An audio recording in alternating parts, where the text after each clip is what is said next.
entreprendre, Pierre Rosy sait bien le faire. On peut d'ailleurs le surnommer serial entrepreneur. À 20 ans, il créait déjà sa première société, un parc automobile.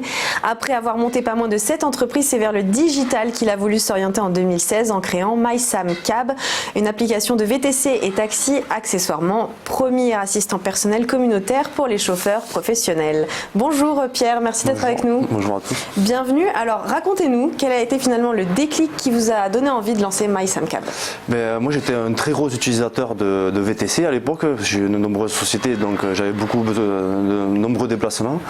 Et à chaque fois que je montais avec un chauffeur, je les entendais souvent se plaindre et souvent revenir sur le modèle qui existait et qui n'était pas forcément viable pour eux. Et c'est là que je me suis dit, il faudrait peut-être pousser un peu de ce secteur d'activité pour voir s'il n'y a pas quelque chose à améliorer. Alors justement, en quoi MySamCab prend le contre-pied de l'ubérisation? Mais aujourd'hui, voilà, l'ubérisation, c'est ça le problème. Aujourd'hui, vous avez une société qui, désolé de dire ça, mais qui fait de l'argent sur le dos de milliers de dépendants, sans écouter leur avis, sans écouter leurs problématiques. C'était vraiment ça, c'est vraiment ça l'ubérisation aujourd'hui.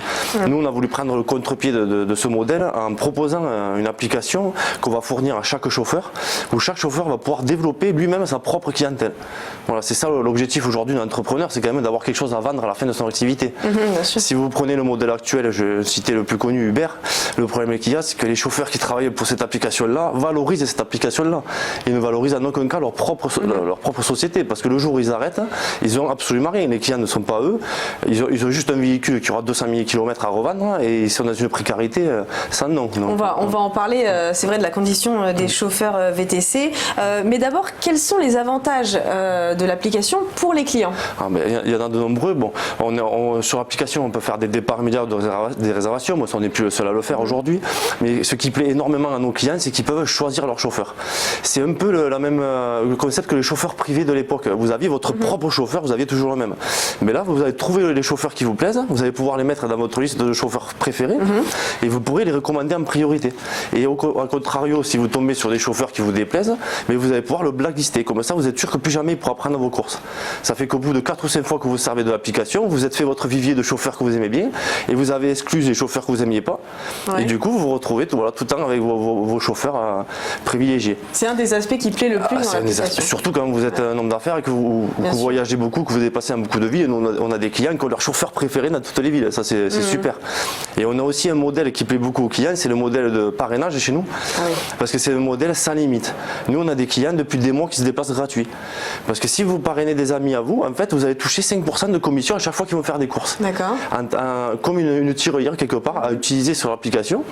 Et du coup, à chaque fois que, voilà, si vous avez des centaines d'amis que vous parrainez, nous, on a des clients qui ont déjà fait plus de 200, 300 euros de courses gratuites parce qu'ils ont un gros réseau. Et c'est illimité. Donc ça plaît beaucoup aux gens qui ont du réseau parce que ça leur permet de se déplacer gratuitement et en plus de ça, ils savent très bien que le modèle est viable pour les chauffeurs. Donc ça leur...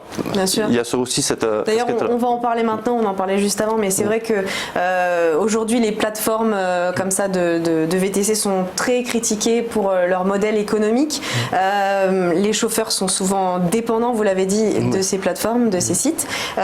Qu'est-ce que vous apportez de différent à vos futurs chauffeurs? C'est vraiment totalement différent. Déjà, comme je vous expliquais, l'application, on l'a fournie pour eux. Nous, notre client, quelque part, c'est le chauffeur. C'est pratiquement pas le client final. On a la double casquette avec le client final, mais notre client principal, c'est le chauffeur. Tout est voté par les chauffeurs chez nous. Aujourd'hui, comme je dis souvent aux chauffeurs, qui je suis moi pour dire à quel prix tu dois travailler? C'est aux chauffeurs de connaître leur seuil de rentabilité, c'est aux chauffeurs de connaître à quel tarif ils doivent travailler. Donc nous, tout est voté par les chauffeurs, que ce soit le tarif minimum, le tarif au kilométrage, le tarif au temps. C'est même les chauffeurs. Nous, on a un tarif garanti par rapport à des concurrents où vous pouvez avoir des surprises à la fin de la course, où la facture peut s'envoler. Nous, c'est carrément les chauffeurs qui nous ont demandé d'avoir un tarif garanti. Parce que vu qu'ils amènent leur propre clientèle sur l'application, l'objectif c'est que dès qu'ils ne peuvent pas transporter leur propre client, c'est pas que le client se fasse, excusez-moi de dire ça, mais avoir par un autre chauffeur qui va faire des détours. Bien sûr. Donc voilà, ils nous ont même demandé pour la sécurité du client d'avoir un tarif garanti annoncé au moment de la prise en charge de la course, ce qui est très rassurant pour le client. Vous partez, vous savez le prix que vous avez payé, vous n'avez aucune surprise à la fin de la course. Alors dans ce secteur, il y a eu une actualité en juin dernier puisqu'un amendement à la future loi d'orientation des mobilités a été adopté pour imposer aux plateformes de de communiquer à l'avance la distance à parcourir et le montant minimum des courses.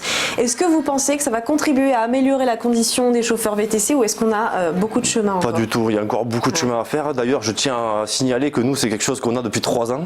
Donc, ils demandent de faire quelque chose au plus gros du secteur, alors que nous, des gens comme nous, on le fait depuis 3 ans. On marque l'adresse d'arrivée, on marque le prix de la course. C'est normal, les chauffeurs, on peut pas. C'est censé être illégal, mais bon, on est dans un pays. La France aime beaucoup mettre des lois, mais après, derrière, elle ne les fait pas appliquer. Aujourd'hui, l'ubérisation devrait être interdite en France. C'est du salariat déguisé. Nous, on a essayé de prendre rendez-vous avec Madame Borne, la ministre du Transport, pour essayer d'être reçu, participer aux réunions, parce que je veux dire, on a quand même le modèle aujourd'hui qui est le plus près de la réglementation et qui est très apprécié des chauffeurs. On n'a pas voulu nous recevoir. On ne veut pas nous recevoir quand il y a des tables rondes. Hein. Alors qu'il faut m'expliquer, on reçoit les Américains, on reçoit les plus grosses applications françaises qui sont rachetées par des étrangers. On les écoute à eux alors que c'est les modèles qui ne sont pas viables du tout. Et qui Pourquoi c'est comme ça à votre avis? Il faut m'expliquer. Moi, je regarde Madame Borne et expliquez-moi pourquoi des modèles comme nous, qui sont viables, qui sont appuyés par les chauffeurs, ne sont pas reçus. Bon, elle reçoit des chefs de syndicats, elle reçoit comme je disais, des patrons de grosses plateformes, mais qui ne les écoutent pas et qui leur intérêt n'est pas aller dans le sens des chauffeurs. Aujourd'hui, il y a un problème en France. On n'a pas le droit de vendre à perte. Et l'État français laisse ces plateformes vendre à perte. Aujourd'hui, nous, on se bat contre des gens qui vendent des courses à perte. Et nous, on vend des courses où le chauffeur gagne tout juste. Moi, le premier, j'aimerais pouvoir augmenter les tarifs, parce que même aux tarifs qu'on met, nous, en discussion avec les chauffeurs, ils gagnent tout juste leur vie. Mais on est obligé de se mettre à ces tarifs-là, parce que si on augmente plus, forcément, les gens, après, il faut se mettre à la place des gens, les gens, ils vont moins cher. Bien sûr. Donc aujourd'hui, le problème, c'est l'État. Je suis désolé, l'État laisse faire quelque chose d'illégal. Donc tant qu'il y aura ce problème-là, la solution ne s'arrêtera pas. Alors, on va parler d'un autre point aussi qui est important, c'est l'arrivée des véhicules autonomes. Alors, même si certains constructeurs automobiles sont moins empressés de lancer ça, ils ont peut-être d'ailleurs surestimé l'arrivée de ces véhicules. Est-ce que vous pensez que ça peut entraîner un bouleversement dans le secteur, voire la fin des chauffeurs taxi VTC? Malheureusement, oui. De toute façon, l'évolution naturelle de la vie, c'est comme ça. Le problème, c'est qu'il y a toujours des évolutions qui font que des métiers plus anciens disparaissent. Après, je pense que quand même ça sera sur une longue durée, il y aura quand même une longue durée, mais il y a déjà eu des calculs qui font que la voiture autonome coûtera moins cher de se déplacer en voiture autonome qu'à d'avoir sa propre voiture. Donc imaginez par rapport à une course VTC où il y a le chauffeur, parce que le chauffeur veut bien le rémunérer à un moment donné. Voilà, donc c'est une problématique qui arrivera, mais on a quand même du temps devant nous. Et nous, on a déjà des solutions à proposer à nos chauffeurs. Chez nous, comme je vous disais, ils ont un fichier client. Donc ce fichier client, le jour où il y a la voiture autonome, il continuera à leur apporter de l'argent parce qu'ils touchent des commissions à chaque fois que leurs clients se déplacent. Et ils auront aussi la possibilité, c'est quelque chose qu'on essaie de développer avec nos ingénieurs aujourd'hui déjà, regardez comment on pourra faire, d'acheter eux-mêmes des voitures autonomes et pourquoi pas les faire travailler sur MySam et toucher de l'argent grâce à la voiture autonome qui travaille sur MySam. D'accord. Parce que demain, bien sûr, aujourd'hui on se bat contre des gens qui pèsent des milliards. Eux, ils vont arriver, dès que la voiture autonome va sortir, ils vont avoir des moyens exponentiels. Nous, on ne pourra pas suivre. Mais l'avantage qu'il y a, c'est que nous, si on a les chauffeurs avec nous, mais si tout le monde investit, achète des voitures autonomes, on arrivera peut-être à concurrencer les plus gros. D'ailleurs, après 3 ans d'existence, quels sont les chiffres qu'on peut retenir de votre société MySamCab? Mais aujourd'hui, c'est quelque chose qui est très intéressant chez nous, c'est que sans budget, on n'a pas dépensé d'argent en communication parce que on voulait prouver que le modèle était viable, parce que par rapport à nos concurrents qui jettent l'argent par les fenêtres. Nous avons 40 000 clients, nous avons plus de 5 500 chauffeurs aujourd'hui actifs, alors que certains de nos concurrents payent 500 € pour recruter des chauffeurs. Nous, on n'a besoin d'aucun budget. Donc voilà, ce sont vraiment des chiffres qui sont très intéressants pour nous parce qu'ils prouvent que le modèle est viable. Est-ce que vous comptez vous étendre à l'international ou pas? Alors déjà aujourd'hui, je tiens à dire qu'on est sur 55 000 en France, parce qu'on est quand même l'application, une des plus petites, mais qui est disponible dans le plus de villes en France. Donc quand vous voyagez, si vous travaillez, que vous avez beaucoup de villes en France, c'est vrai qu'on est l'application qui est assez valable. Et je me souviens plus. Vous êtes dans 55 villes et à l'international, est-ce que vous avez... C'est villes et et là on est en train de voir pour faire une levée de fonds pour ouvrir 5 pays européens parce qu'on travaille on a une gamme business réservée aux professionnels et on a certains clients business qui nous demandent d'ouvrir des pays européens pour pouvoir répondre à leurs demandes. Donc voilà, l'objectif c'est d'ouvrir 5 pays européens, en priorité l'Italie et l'Espagne assez rapidement. D'accord. Alors je le disais en introduction, Pierre, vous êtes un serial entrepreneur. D'où vous viennent cette énergie et cette passion pour l'entrepreneuriat? c'est depuis tout jeune. Enfin, quelque part, j'ai pas eu trop le choix. J'ai arrêté l'école vraiment très jeune. Ouais. Moi, j'ai pas honte à dire qu'à 16 ans, je faisais le feu rouge, feu vert au bord des routes. Vous savez qu'il y a des travaux là, vous avez les petits gars qui font... Moi, j'ai commencé comme ça. Bon, l'avantage qu'il y a, c'est que je gagnais bien ma vie très jeune. Mais j'ai vite compris que si je faisais pas quelque chose de moi-même, ben, j'aurais pas d'évolution. Sans diplôme, c'est assez compliqué en France.